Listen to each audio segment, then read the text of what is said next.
With varying degree, all digital cameras produce electronic noise, extraneous pixels sprinkled throughout an image. Higher ISO, underexposure, long exposure, and over-sharpening all can increase this effect. Lightroom does a very good job of reducing noise, and Lightroom 3's new process version and detail controls are a vast improvement over earlier versions of Lightroom. In this video, I'll show you how I applied noise reduction to this image, which was shot in low light at 5,000 ISO. Yeah, 5,000 ISO. So let's start off here. Right away, you can see by this explanation point that I'm applying a previous process version. And to really get the benefits of the current process, I'll need to click on that explanation point. And I'm going to actually make sure this is selected, Review Changes via Before After, because I want you to see how right out of the box, the new process version affects noise reduction. Now, I've zoomed in 3:1, so this is quite a large magnification.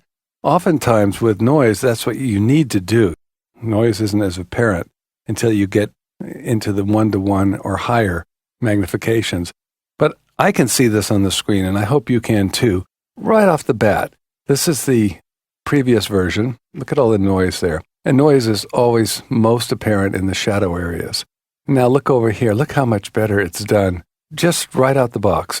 I haven't even touched any of the new controls, detail controls, which you'll see shortly, make even more of a difference. So you can see the benefits, especially when you're shooting the high ISO, when there's a lot of noise in your image. There's definitely a benefit to the new process version.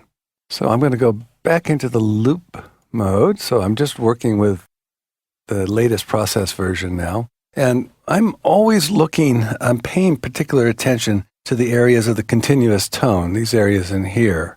And I'm looking at the noise. I'm trying to get a sense of its, is it a colored patchwork quilt or is it noise speckled, monochromatic?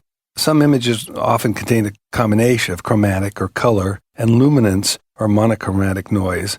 And getting a handle on the type of noise, it does help you when you're working with the Lightroom luminance or color or both controls. And so I always take a little moment to take a look at the noise and see what I'm working with there. All right, so get started. We're going to go over to the detail pane in the right panel. I'll open that up. We're not going to do any sharpening. We're going to go into the noise reduction. And here's the luminance. See, nothing, we can't work with the other two sliders, detail and contrast, until we move the luminance slider. Then those sliders become active. So I'm going to move this really far to the right. In fact, I'll go all the way to the right because I want you to see something that happens here. And this is to be avoided, but this is absolutely too much noise reduction. We've lost all detail and it just doesn't look realistic. So what we're trying to find is a balance between the reduction of the noise, and you can see the luminance slider really is kind of like a lot of heavy lifting going on here. So I'm going to try to find a nice balance. I'm going to get the luminance about where I want it in terms of the skin tone. Remember, this is 3:1 magnification. So if I zoom back, you're not going to even notice that noise. But for working purposes, I'm going to stay up here in the higher magnification. And once I get the luminance set, I'm going to pick an area of detail like in the eye, and I'm going to work on the detail slider. As I work this slider, I'm going to start introducing more noise. So I want to be very careful about that. Again, we're looking for that fine line between the smoothing of the reducing of the noise, and we don't want to lose too much detail at the same time. This will bring back some of the detail. Let me go to the extreme so you can see what happens there. That's too much. There's too much noise again. And if I go all the way to the left with the detail slider, well, you can see the eyes are just, they've lost their sparkle. So I'm going to go up a little bit more. Now, contrast is another slider that you can use to adjust the final look of your noise reduction setting. I'll go to the extreme on that, and you can see how contrast is bringing back the noise. So I want to be careful how I use that.